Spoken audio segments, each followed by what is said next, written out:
Bom, pessoal, tudo bem? Então a gente vai falar do ciclo de Krebs. Me perdoa se tiver algum barulho de fundo, eu estou em casa, então talvez passe alguma coisa na rua. Enfim, é uma primeira aula, é um primeiro teste. Se estiver muito ruim, depois a gente conversa, eu posso gravar em slide, posso fazer outras coisas, tá? Então, no SWOT um texto sobre as informações gerais, a gente vai partir desse texto. Hoje a gente vai falar, enfim, ciclo de Krebs. Não vou focar em nada, eu vou falar de ciclo de Krebs, do balanço energético dele e da regulação. Tá? Então a gente tinha parado com acetil-CoA na matriz mitocondrial. Vamos fingir que a lousa, que o que está na lousa é a matriz mitocondrial. Está lá o acetil-CoA. Lembrando que o acetil-CoA ele foi formado lá. Teve glicose, glicólise, piruvato. Cada piruvato 3 carbonos proveniente da glicose. Vai ser convertido em acetil-CoA, sai um CO2, certo? O acetil-CoA está carregando 2 carbonos aqui da glicose, tá?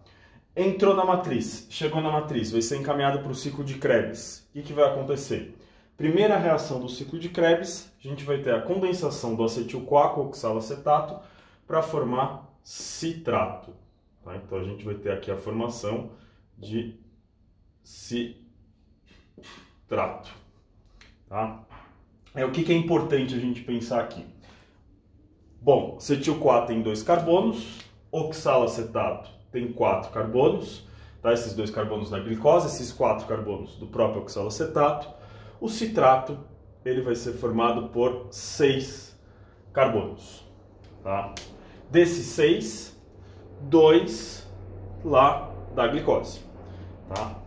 Bom, segunda reação do ciclo de Krebs, citrato vai ser convertido em isocitrato.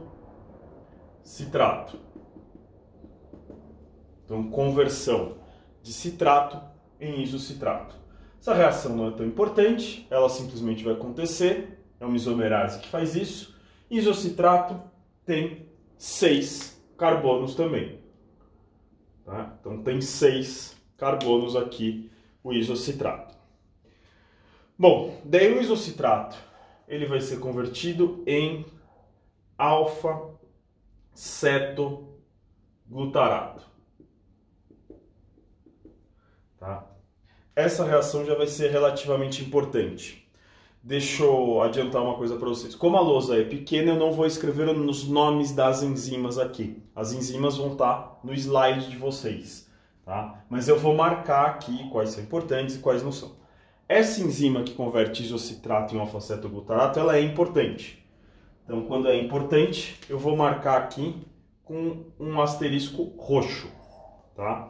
O nome dessa enzima é isocitrato desidrogenase. Tá? O que essa enzima vai fazer? Enfim, se ela é desidrogenase, ela tira hidrogênio. A gente viu na aula passada. Tirar hidrogênio e tirar elétron, então a gente vai ter aqui um carregador de elétrons aparecendo. Eu vou pegar um NAD+, vai pegar os hidrogênios aqui e vou converter em NADH. Tá? Além disso, a isocitrato desidrogenase, ela tira um carbono do isocitrato. Ou seja, isocitrato estava com 5, isocitrato 6 carbonos, alfa-cetoglutarato vai ter 5 carbonos. Quando a gente tira um carbono aqui na bioquímica, esse carbono ele vai sair na forma de CO2. Então eu libero um CO2 aqui também. Tá? Bom, continuando. O alfa-cetoglutarato, então, vai ser convertido em succinil-CoA. Tá? Essa enzima também é uma enzima importante para o ciclo de Krebs, daqui a pouco a gente fala o porquê, tá? E o nome dela é alfa-cetoglutarato desidrogenase. Tá? Então aqui é a isocitrato desidrogenase e aqui é a alfa-cetoglutarato desidrogenase. Ela vai fazer exatamente a mesma coisa que aconteceu aqui no anterior. Como assim? Enfim, vai pegar o alfa-cetoglutarato, vai tirar um carbono desse alfa-cetoglutarato. Portanto, succinil-CoA vai ter 4 carbonos. Tá? Se tirou um carbono, esse carbono vai sair na forma de CO2. Tá? Além disso, ela é uma desidrogenase. Se ela é uma desidrogenase, a gente vai ter aqui a retirada de hidrogênios, retirada de elétrons. Eu vou formar aqui um outro NADH. Tá? Bom, deixa eu só adiantar uma coisa que eu vou fazer daqui para frente. É um ciclo, tá? O ciclo de Krebs é um ciclo, então ele vai terminar em oxalacetato. O oxalacetato tem 4 carbonos, tá? Succinil-CoA tem 4. O que eu quero dizer com isso? Os próximos elementos que aparecerem aqui para completar esse ciclo, todos vão ter 4 carbonos. E eu não vou ficar escrevendo 4 carbonos de novo em cada um deles, tá? Saibam que todos os próximos aqui vão ter 4 carbonos, tá? Bom, próxima reação. Succinil-CoA vai ser convertido em succinato. Tá? Então, succinil-CoA vira succinato. Tá? Succinato. Nessa reação, é indireto, mas a gente vai ter uma formação de ATP. Tá? Essa reação vai pegar aqui, na verdade ele pega um GDP, transforma em GTP, e esse GTP aqui, ele é equivalente a um ATP. Tá? Vamos lá, só para falar um pouco disso para vocês. Não sei se vocês lembram, ATP, adenosina trifosfato, esse A vem de base nitrogenada, de adenina. Tá? O G, que é uma guanina, também pode fazer a gente fala de bases trifosfatadas, tá? Aqui é um guaninil trifosfato, tá? Que é uma guanina em vez da adenina. O que a gente faz? Quando a gente forma GTP, nossa célula tira essa base nitrogenada guanina e põe uma adenina no lugar, e daí eu tenho a formação de um ATP. Tá? Depois, o succinato vai ser convertido em fumarato. Tá?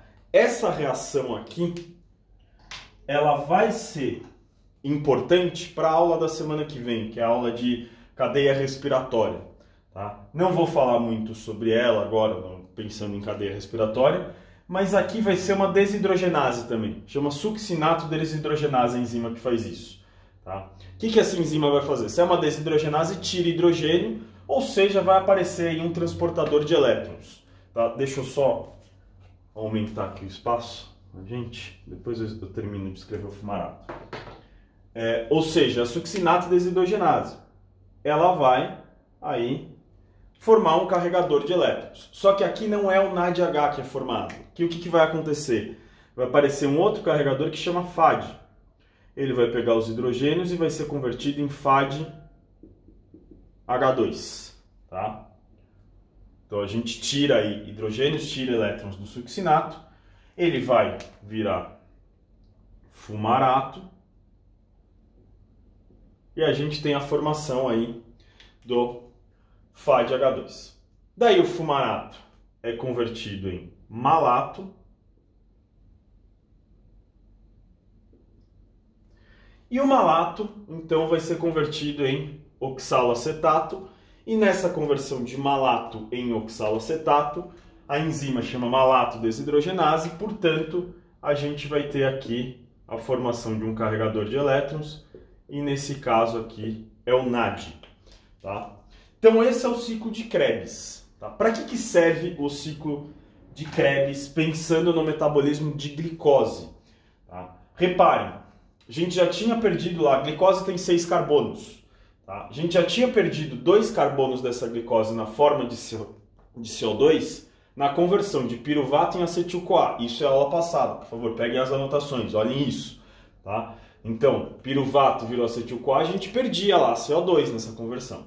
Tá? Então eu perdi CO2. Para que serve o ciclo de Krebs? Para a gente oxidar completamente a glicose. Como assim? A gente pega aqueles 6 carbonos da glicose e transforma todos em CO2. Tá? Daí vocês falam, mas aqui eu só estou vendo 2. Da onde vêm os outros? Vamos lá. Ó, piruvato virando acetil-CoA. No piruvato virando acetil-CoA, a gente perde 2, certo? Porque são 2 piruvatos, formei 2 acetil-CoAs. 2 acetil-CoAs vão gerar 2 voltas no ciclo de Krebs, Cada volta perde 2 CO2, portanto 4. Ó, os 2 que eu perdi na conversão do piruvato em acetil-CoA, mas os 4 das 2 voltas do ciclo de Krebs somam os 6 carbonos da glicose. Tá? Então o ciclo de Krebs ele faz essa oxidação total da glicose. E se vocês lembrarem no começo do semestre, eu falei que o importante para a gente é elétron. Nossa célula quer elétron para tirar energia. Então vejam, o que o ciclo de Krebs gera pra caramba? Ele gera ATP? Gera 1. Tá? Mas o que ele gera bastante? Ó? Gerou um NADH daqui, outro NADH daqui, outro NADH daqui, e isso daqui também é um carregador de elétrons. Então veja, ele gera carregadores de elétrons, ele está tirando elétrons, está oxidando completamente, está tirando o máximo de elétron que a gente poderia da glicose. Tá? Então o ciclo de Krebs ele acaba gerando aqui esses elétrons, esses carregadores de elétrons para a gente. De tal forma que se a gente for pensar no saldo do ciclo de Krebs, tá? Vou escrever o saldo aqui no meio pequenininho, acho que dá para vocês enxergarem, se não, presta atenção, e tem nos slides, tudo que eu estou falando aqui tem nos slides também. Tá? O saldo do ciclo de Krebs vão ser 3 NADHs, 1 FAD-H2 e 1 ATP. Tá? Esse daqui é o saldo do ciclo de Krebs para a gente. Tá? Então, o saldo do ciclo de Krebs para uma volta do ciclo de Krebs vão ser 3 NADHs, 1 FAD-H2 e 1 ATP. Esse saldo é de uma volta. Tá? Por que eu estou enfatizando isso? A glicose, a partir de uma glicose, a gente gera quantas voltas do ciclo de Krebs? 2. Por que 2? Só voltar. A gente gera 2 acetil-CoAs. Por que a gente gera 2 acetil-CoAs com uma glicose? Acetil-CoA vem de piruvato. Tá? Como a glicólise gera 2 piruvatos, esses 2 piruvatos viram 2 acetil-CoAs. Portanto, para uma molécula de glicose, isso ocorre 2 vezes. Tá? Bom, agora para a regulação do ciclo de Krebs. Tá? O que vai regular a velocidade do ciclo de Krebs? Como vocês vão ver na anotação, ele é uma via vital, tá? Ou seja, se parar, a célula morre, mas a gente pode regular a velocidade dele. Tá? Ele pode funcionar mais lento, pode até parar por uns instantinhos e voltar, uma lentidão muito grande, mas o que vai regular? O que regula principalmente, se a gente pensar na glicólise, a glicólise forma ATP. O que regulava ela era o ATP e o ADP, certo? No ciclo de Krebs, ele forma bastante pra gente NADH. Tá? Então esse vai ser o principal regulador. Como assim? Regulação vai acontecer principalmente nessas desidrogenases, tá? Na isocitrato desidrogenase e na alfa-cetoglutarato desidrogenase, e nós vamos ter como reguladores negativos dessas enzimas. Tá? Então os reguladores negativos dessas enzimas vão ser NADH. O que eu quero dizer com NADH? Vamos lá. Se tiver muito NADH na minha célula, tá? Tem muito NADH, está sobrando NADH. Ciclo de Krebs é uma via que produz NADH, certo? Se tem muito, eu não preciso produzir mais. Portanto, o NADH ele atua aqui como modulador negativo dessas duas enzimas. Tá? Existem outros moduladores negativos? Existem. Esse é o mais importante. Tá? Moduladores positivos. Vamos lá. Se o NADH é o negativo, o positivo vai ser o contrário do NADH. O que é o contrário do NADH? Um NAD mais.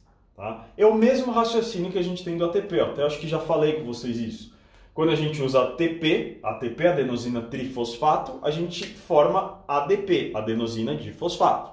Tá? Se eu for usar um NADH, eu utilizei esse NADH, ele obrigatoriamente vai gerar um NAD+.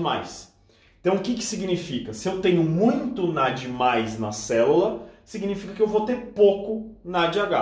Tá? Portanto, se eu tenho muito NAD+, esse NAD+ vai vir aqui nessas enzimas e falar, ó, acelera aí, porque está faltando NADH, preciso produzir mais NADH. Além do NAD+, a gente tem um outro modulador positivo que é importante em células musculares. Qual que é ele? O cálcio. Tá? Por que o cálcio? Cálcio em célula muscular vai ser importante para contração muscular, certo? Então, para a gente contrair, a gente precisa da liberação de cálcio. O que a nossa célula faz? Quando começa a liberar cálcio na célula, sua célula muscular vai começar a contrair, ela vai precisar de ATP, vai precisar de energia. A gente vai ver depois que esses carregadores de elétrons vão acabar sendo encaminhados lá para cadeia de transporte de elétrons e vão acabar gerando energia para formar ATP. Tá? Então, quando a gente tem esse início de contração, a minha célula sabe que ela vai produzir bastante energia. Como ela sabe disso, o cálcio já dá uma acelerada. Tá? Como assim? Putz, vai contrair, liberou cálcio. Beleza, esse cálcio vai até a mitocôndria e fala, ó, começa a aumentar o ciclo de Krebs, porque daqui a pouco vai vir bastante demanda de ATP. Tá? Então o cálcio, pela contração muscular, ele acelera isso daqui para a gente ter uma produção aí alta de ATP. Bom, pessoal, então, essa aula do ciclo de Krebs é isso é o mais importante de ciclo de Krebs, é uma parte mais básica. Tá? Ele vai voltar ainda nas nossas disciplinas, aí na nossa disciplina, tá? Mais para frente, quando a gente falar de lipídio, de proteína, ele volta, ele é bem importante. Mas eu acho que hoje o mais importante que vocês precisam saber é isso que eu falei, tá? Só um adendo. Desculpa qualquer coisa, eu não sei se eu fiquei aparecendo ali no canto, não sei, é um primeiro teste aqui. A gente vai melhorando isso ao longo do semestre, tá? Mas é isso aí, fiquem aí com uma última visão desse fantástico ciclo de Krebs. Eu amo Krebs. Bom, beleza. Falou. Até mais, pessoal.